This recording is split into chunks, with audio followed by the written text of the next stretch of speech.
नमस्कार दोस्तों, हमारा आज का टॉपिक है कि ईश्वर के अस्तित्व पर गौतम बुद्ध ने दिया था ये ज्ञान। मनुष्य अक्सर इस उहापोह में लगा रहता है कि ईश्वर वास्तव में है या नहीं। कई बार हम ईश्वर को सिर्फ एक ऊर्जा मानते हैं और कई बार हम इसे सर्वोच्च मानकर पूजते हैं। कई लोग ऐसे भी हैं जो ईश्वर के अस्तित्व पर शक करते हैं। कई विद्वानों और मनीषियों के अनुसार ईश्वर के रूप अनेक हैं, लेकिन वो एक ही शक्ति है। शास्त्रों में भी ईश्वर की अस्तित्व पर मुहर लगाई गई है। बौद्ध धर्म की स्थापना करने वाले गौतम बुद्ध ने मानव जाति को अपने ज्ञान से जीवन जीने का तरीका सिखाया था। ईश्वर के अस्तित्व पर भी बुद्ध ने ज्ञान दिया था। एक बार बुद्ध के पास मौलुकपुत नाम का एक दार्शनिक आया। उसने बुद्ध से पूछा कि क्या वास्तव में ईश्वर है। बुद्ध ने जवाब दिया, क्या सच में तुम्हें जानने की इच्छा है कि ईश्वर है या नहीं, या फिर तुम ऐसे ही पूछ रहे हो। मौलुकपुत ने आश्चर्य से देखते हुए कहा कि नहीं, मुझे सचमुच जानना है। मैं हजारों मील की यात्रा कर इस प्रश्न का उत्तर जानने आया हूँ।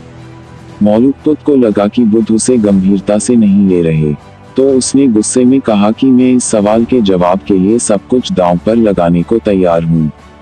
हालांकि मैं ऐसा सोचकर नहीं आया था। मुझे चुनौती मत दें। मैंने कई विद्वानों से इस प्रश्न का जवाब मांगा, लेकिन कभी मिला नहीं। बुद्ध ने कहा, मैं किसी को चुनौती नहीं देता। ये मेरा कार्य नहीं है। अगर तुम्हें अपना उत्तर चाहिए तो 2 वर्षों के लिए चुपचाप मेरे पास बैठो। इन 2 सालों में तुम्हें कुछ नहीं बोलना होगा, कोई प्रश्न नहीं करना है। यदि किसी तरह की जिज्ञासा भी हो तो उसका उत्तर नहीं मांगना।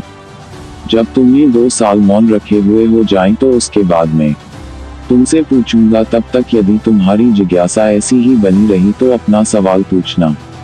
मौलुकपुत बुद्ध की ये बात सुनकर थोड़ा घबराया। उसे लगा कि जान देना तो आसान है, लेकिन 2 साल मौन बैठना मुश्किल है। परंतु उसने बुद्ध की इस शर्त को मंजूर कर लिया। उसने जैसे ही बुद्ध की इस शर्त को माना, दूसरे वृक्ष के पास बैठा एक साधु जोर जोर से हंसने लगा। मौलुकपुत ने फौरन पूछा, तुम क्यों हंस रहे हो? साधु ने कहा, जैसे तू आज फंसा है वैसे मैं भी फंस चुका हूँ। मैं भी कुछ पूछने आया, लेकिन इन्होंने कहा 2 साल चुप रहो, फिर जो पूछना हो पूछ लेना। लेकिन 2 साल बाद मेरे पास कुछ पूछने को बचा ही नहीं, इसलिए तुझे चेतावनी दे रहा हूँ कि जो कुछ पूछना है अभी पूछ ले। बुद्ध ने इन दोनों की बातें सुनकर कहा, देखो, मैं 2 साल बाद भी अपने वादे पर रहूंगा। तुम जो पूछोगे मैं उसका उत्तर दूंगा। अगर नहीं पूछोगे तब भी तुम्हें याद दिलाऊंगा कि कुछ पूछना है तुम्हें। देखते देखते 2 साल बीत गए। समय गुजरने के बाद बुद्ध ने कहा, मौलुकपुत उठ, तुझे जो पूछना है पूछ ले। मौलुकपुत हंसने लगा और बोला, उस साधु ने सही कहा था। 2 साल तक मेरी चुप्पी में इतनी गहराई आ गई, ऐसा बोझ जमा हो गया। ध्यान लगाया, विचार धीरे धीरे खो गए। वर्तमान में डुबकी लगाई और फिर जिस ज्ञान की प्राप्ति हुई उसके लिए मैं आपका धन्यवाद करना चाहता हूँ। अब मेरे मन में कोई सवाल नहीं है। महान ज्ञानियों, साधु संतों ने कहा है कि जिस सवाल का जवाब हम जीवन भर दुनिया में ढूंढते हैं, वास्तव में उसका हल शून्य से मिलता है, और यही उत्तर परमात्मा है। प्रत्येक मनुष्य ईश्वर का अंश है और वो हमारे अंदर ही छिपा बैठा है।